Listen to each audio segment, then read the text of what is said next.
Welcome to this week's edition of MIAA 360. Broadcasting from inside the MIAA Network studios, I'm Jason Ketz. Coming up a little bit later on in the show, we'll go around to our campus correspondents at both Northwest Missouri State and Pittsburg State. But first, I had a chance to catch up with the athletic director at the University of Nebraska-Kearney, Dr. Paul Plinske. Now, just a little bit of background on you real quick. You became the athletic director at Nebraska-Kearney back in August of 2013. It's been 5 years now for you there up in Kearney. What's the biggest highlight so far? Well, first, I think it's important for people to know that the previous 18 years to UNK joining the MIAA, we were part of the Rocky Mountain Athletic Conference. And the institution was incredibly successful, winning 14 out of 18 RMAC All Sports Awards. And, as I look back, there's a lot of monumental things that took place. But jumping into this conference back in 2012 and me stepping on foot as athletic director into this role in 2013, I've really had a chance to notice the changes that we've been able to make. And so for me, the things that are highlights of this time that I've been here is being able to double our scholarship allocation to our student athletes. When I came here, we had 72 scholarships for 17 sports. 72 is not much to work with. Right now we're at 106. So in 5 years, we've been able to double our scholarship allocation by terms of the number of cash that we allocate out for our student athletes. So pretty proud of that. I'm also excited about the facility upgrades that we've been able to do as an athletic department, things that have made a difference really for the student athlete experience. Everything from the Health and Sports Center. It's a beautiful arena, and it really sat dormant for a long period of time, and not a lot was done prior to the time I got here. And so we've been able to do a lot of branding. We changed the seating, so we now have chair back seats. Underneath the bleachers, we now have state-of-the-art locker rooms for our sport programs. We've upgraded the sports medicine department and the strength and conditioning. So we've been doing a lot of stuff to allow for our student athletes to have a first-class venue. And then we partnered with the local high school. So our swimming team competes down there at the high school. Our track and field team does a lot of our competition there. So in 2018, we'll be hosting the outdoor track and field championships for the MIAA at the high school. Believe you me, it's a state-of-the-art facility. And then this summer, we were able to put in new synthetic turf at Cope Stadium, where our football and soccer teams play. So really excited about the facility upgrades that we've been able to do. And we just feel like this move to the MIAA has been a tremendous opportunity for us as a campus and as an athletic department. It's been a challenge. It's been hard, but really proud of what we've been able to do, and we're looking forward to the future. You mentioned a little bit, Paul, about how you transitioned yourself from UNK in 2013, and obviously the school itself transitioned in 2012 into the MIAA. On a personal level for you, how was that transition coming from being the athletic director at Wisconsin Whitewater to coming to Nebraska-Kearney, and just the differences between Division II and Division III? Well, first of all, I was really fortunate at UW-Whitewater to be able to work with some top-notch coaches and have a lot of success. And as a part of our operating mode, we always aspired to be like a Division II or Division I institution. We operated with a $5.5 million budget, and that did not include athletic scholarships. Here in Nebraska-Kearney, we have a $5.5 million operating budget and then a $2 million scholarship budget. So it's about the same, really. But my experiences there were really shallow with regard to scholarship allocations, distribution, how it worked in all of the sports. And so coming here has been a great experience for me to be able to learn how to use scholarships appropriately and how to be strategic in the placement of them. And so I've learned a lot over the last 4 years in trying to assist our coaches in our sports and allocating those. In addition to that, I think that the thing that has been a noticeable difference for me is the level of competitiveness, particularly in the MIAA. At Division III, if you got good in something, and particularly at UW-Whitewater, we got good in a lot of sports, and we were able to sustain that for a long period of time. In Division II, it's a little bit different. The sustainability is a lot more challenging. It's harder to continue that success over years and years and years. We've seen it in some of our sport programs here in this conference in the MIAA, but I tell you what, from top to bottom, the MIAA is as good as it gets. And there are teams that are constantly getting better, improving their stake, and are making it incredibly tough for teams in all sports. And so I've noticed that the challenge here to build a program, to be able to sustain success, and put that whole package together is really a surmountable thing. And I'm excited about our opportunities here at UNK, but I know that the MIAA is the toughest competition in Division II athletics. Again, please be joined by Dr. Paul Plinske. He is the athletic director at the University of Nebraska-Kearney. And certainly keeping up with the Joneses, there have been a couple other schools that have had some facility upgrades, and you guys as well have had some facility upgrades. In specific, the Ron and Carol Cope Stadium at Foster Field got a little bit of a facelift this past offseason.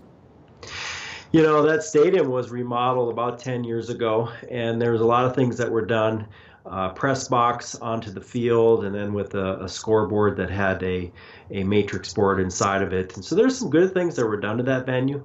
It's neat because it's right in the heart of campus, and it's really tightly fit within a good space that we like to call Cope Stadium.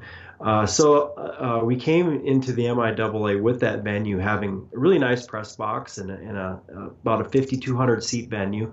But my first couple of years in the MIAA, as I traveled around, it didn't take me long to realize that football is important for this conference, and it's also evident that a lot of schools have great facilities for their football program, and some schools share it with track or soccer or other sport endeavors. But here at the University of Nebraska-Kearney, one of the things that we struggled with for a long period of time was just some bad synthetic surface. And so we used our old field turf for 13 years. I noticed a lot of injuries that we probably shouldn't have had. I noticed that there were some issues that just aesthetically weren't where we needed to be. And so we went out and we were able to get some great bids in for this renovation opportunity. So we did some things with the field. We did some new branding.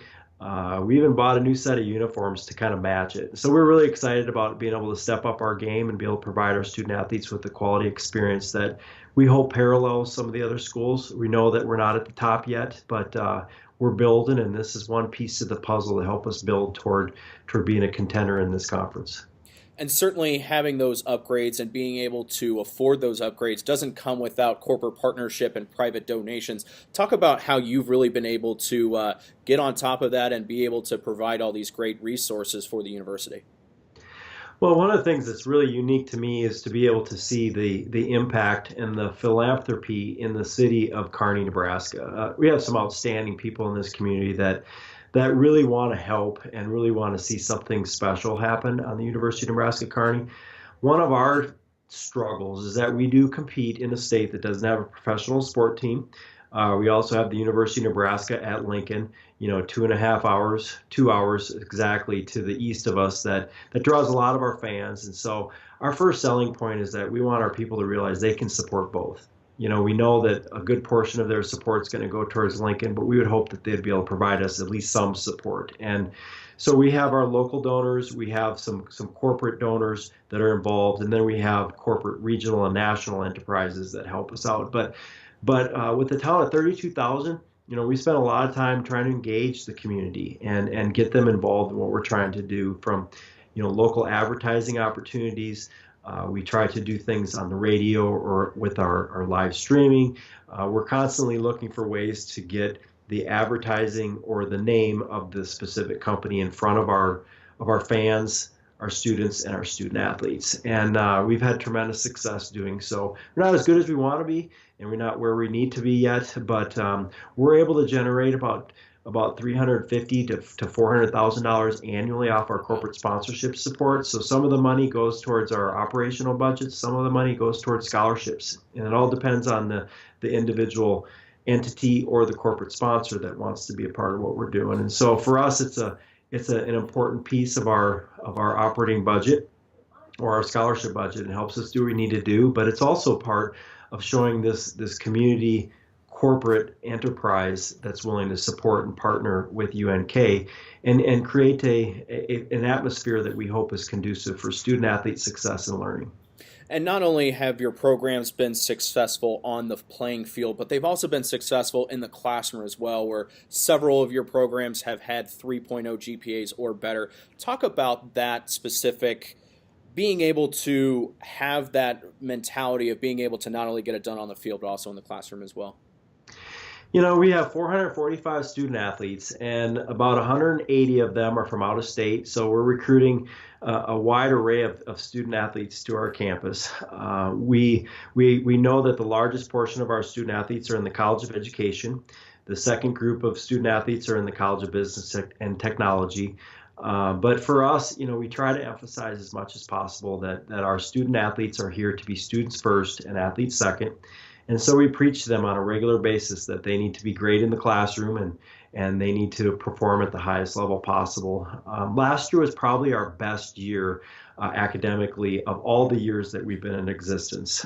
We had a 3.26 grade point average for all 445 student athletes. And for me, that was a remarkable accomplishment. But I give a lot of the credit to the fact that we're in the MIAA. And I feel like the MIAA allows us to recruit a higher caliber of student athlete than we have in the past. It allows us to use our scholarship dollars to attract these individuals that not only can compete at a high level, but also can go into the classroom and be very successful and attain high standards for us. And so it's an important part of the student athlete experience. It's an important part of what our coaches are trying to recruit towards. We aren't where we want to be athletically. We definitely know we can improve academically, but you know, we also have tried to put systems into place to support our student athletes. So we have a program called the Learning Commons that helps provide success coaches for our student athletes that are at risk or have problems in a particular course or a particular subject. And so they have peer mentors that help them on a weekly basis. We have people that also help as success coaches with time management and handling workload and handling their schedules and being able to get projects done. And then, of course, we'll have occasional coach that will take attendance at class in addition to the instructor taking attendance. So, you know, for us, it's an important part of what we're trying to do with both our successful and our at-risk student athletes. But for us, it's a part of the whole process, and we're excited about it. And Paul, not only do you have all of the endeavors and all of the responsibilities you have at UNK, but now you're also the new chair of the MIAA Network. Talk about getting this honor and what it means to not only you and UNK, but also the conference as a whole. Well, we really have a good committee, and it's fun for me to be able to interact with the people that are affiliated with the MIAA Network. It's, you know, to me, I look at it as a tremendous opportunity to expand the brand of the MIAA. You know, I don't think it's any secret that the MIAA is as good as any conference in the country in the sport of football. And on top of it, we have a great product in basketball and baseball and softball and soccer and volleyball. Go down the list, yeah. I mean, the list goes on. And so I think that the objective of the committee this year is to really improve the product of our productions across the board. So all of our schools have a high quality product.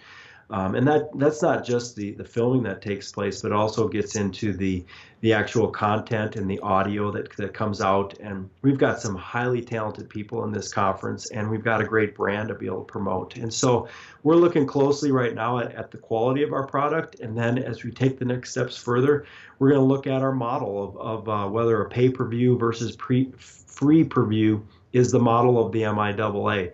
You know, we know across the league, you know, we've gone with the pay-per-view model for a number of years, but across the landscape of Division II, there are a lot of schools that are doing the free per-view model. And so we need to analyze that. We need to look at it from not only a dollar and cents perspective, but also from an avenue of expanding our brand to our alumni, our donors, our fans, parents of our student athletes, as many people as we can, because we have a far-reaching and very high-quality product that we think can really stand its weight. But we need to analyze it from, you know, dealing with some tough economic times, but also, you know, with the practicality of what our fans want and what they're looking for. So it's an exciting group. a lot of fun things that are on the agenda for the year, and we hope to be able to unveil more of those as we move into, November, December, and January as we look to 2018-19. Athletic Director at the University of Nebraska-Kearney, Dr. Paul Plinske, joining us. Paul, thank you so much for the time. We appreciate it. My pleasure, and go MIAA. We got it. Thanks a lot. Hasty Awards has been proud to be the official award supplier to the MIAA for 7 years, and we're happy to supply you and your organization with all your award needs. Whether you're ordering for your individual youth sports team or placing a custom medal order, we have you covered. As always, you have our lowest price guarantee, highest quality awards, exceptional service, and our hasty turnaround. We are ready to serve you for your next event, no matter how large or small. Hasty Awards is the #1 source for all your award and recognition needs. Welcome back to MIAA 360. It's time for us to check in with our campus correspondents. We'll head first to Maryville, Missouri, where Jonathan Baker has the story. Hello everybody, I'm Jonathan Baker, a senior at Northwest Missouri State University, reporting for the MIAA Network. It's family weekend here in Maryville. The Bearcat football team plays host to Missouri Southern this Saturday at 1:30 p.m. inside Bearcat Stadium. One thing the players look forward to this game day is wearing these black uniforms. Inspired by the late head coach of the Bearcats, Scott Boswick, it is the only time this season the Bearcats will wear these uniforms. It is one of the cooler traditions here at Northwest Missouri State. Any Bearcat fan knows red is not a part of our color scheme. That all changes this weekend as the players will sport a red paw on the side of their helmets in honor of Coach Boswick. Anyone who knew Coach Boswick understood he valued family, and this weekend is a great way to honor his legacy. And finally, for those Bearcat fans who haven't been to campus in a while, over my right shoulder is the future site of the Hughes Fieldhouse, set to be completed in August of 2018. It is the largest fundraising campaign in the history of Northwest Missouri State, and it will benefit the student athletes, the students, and the community members. Reporting for the MIAA Network in Maryville, Missouri, I'm Jonathan Baker. We'll see you next time. Thank you, Jonathan. And now we head to our campus correspondent at Pittsburg State, Caleb Wuthnow. My name is Lane Lord. I'm the head coach at Pittsburg State University, and we're here today to talk about the 2017 Central Regional Challenge at Municipal Auditorium on November 10th and 11th, that Friday and Saturday. I believe about 4 or 5 years ago, the NCAA changed some regions around, and the Northern Sun Conference came into our region, as well as what's called the Great American Conference, the GAC. And for the last 4 or 5 years, we're allowed to play 2 exempt games at the beginning of the season, as long as you play teams within your region. So obviously we've traveled up to Concordia, St. Paul, Minot State, all schools up in the Northern Sun, and then they in turn have come our way as well. And, well, we decided to try something different here and play at neutral sites instead of one year us going up north to North Dakota or Minnesota and vice versa, and to have it at one location where teams can drive in. It's a neutral site games, and that's kind of where the idea came from, and we're really excited about the field that we have to offer this year. Well, a lot of people were involved in this. First of all, Coach Schleifer from Central Missouri, the women's coach, and Ron McHenry from Washburn. They really have helped us out in making this possible, but really, you know, our commissioner, Larry House, we got Dr. Bob Bowrichter, former commissioner that's gonna be the tournament director, Jim Johnson, the athletic director at Pitt State, really helped us get this on its way. And I can't say enough about the MIAA offices and really coordinating with the Municipal Auditorium and their staff and to make this event a very special event. So a lot of people to thank, but all in all, we're excited about the opportunity to showcase each one of these leagues, MIAA, Northern Sun, and the Great American Conference, to the city of Kansas City. I don't know if you can go anywhere that weekend and find better basketball. Well, we feel, you know, in the MIAA that we have the best conference tournament in the country, just not only because of the venue, but the location, you know, the whole Power and Light District, downtown Kansas City. But really it's the history that has been involved in this building at Municipal Auditorium. If I'm not mistaken, it has held more national championships than any other venue in the United States. So, you know, even back in the 50s and 60s, and hosting NCAA tournament games, men and women, The NAIA National Championships have been there for years, but just the setting alone is just amazing. You know, it holds around 6,000 to 7,000, but there's not a bad seat in the house. And again, it's right downtown. You can walk to restaurants, shops, and we do it right in the MIAA in our conference tournament. And to showcase this to the other teams in our region and to show what the MIAA provides for us on a yearly basis, it's going to be a neat opportunity to really showcase Kansas City Municipal Auditorium and what our MIAA commissioner and Larry House and all the guys at the MIAA do for us. Well, we usually play at Municipal every year for conference, and it's just such a cool auditorium, and it's such like it's so much bigger than we usually, like the stadiums we usually get to play in. And it's so much fun. Everyone always loves it, the energy that everyone. And playing in Kansas City especially, like for me, I'm from Kansas City, so a lot of people that I know get to come up and watch us. They always look forward to that at the end of the year. They always ask me about it. I think it's very important, not only for our team, but for our freshmen or younger, underclassmen to kind of get used to playing in a big arena, getting used to all the regional teams and kind of getting a perspective on how good our region actually is. For a team, as a team, I think it's very important to play the best teams in our region, not just to see where we stand, but especially for the end of the conference, towards the NCAA tournament, who actually will be playing. You have strength of schedule, and then you have in-region wins, in-region opponents, and so it's vital that the MIAA plays schools within the region in the non-conference portion of the season, because when they determine the NCAA field, the field of 64, that big category of in-region games is very necessary, and that's why this tournament is so important. Just a wonderful field in Kansas City, which I feel is one of the greatest venues you can play a college basketball tournament at, and we're really going to try to keep this thing going and really grow it. This year we have 8 teams. Yes, 3 from the MIAA, 4 from the Northern Sun, and 1 from the GAC. And right now we have other MIAA teams that want to get in this event, but their contracts are up in maybe a year. So we're going to continue to grow it, and hopefully we can have 8 teams from the MIAA and 8 teams from the Northern Sun, and keep adding GAC schools, and we'll try to continue to grow it, because it's important that we continue to grow this, and we want to get this thing up to 12, 16 teams from around the region and make it an annual event.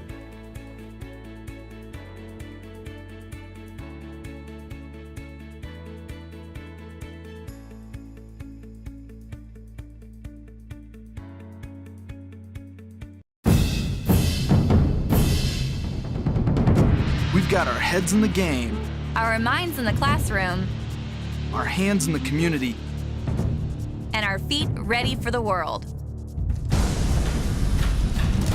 We're a part of the NCAA Division II experience, using our skills at our universities and in our communities. I chose the MIAA. I chose the MIAA. MIAA, the spirit of our communities. Well, it looks like that's about all the time we have for this week's edition of MIAA 360. Broadcasting from inside the MIAA Network studios, I'm Jason Ketz. And until next time, bring your A game.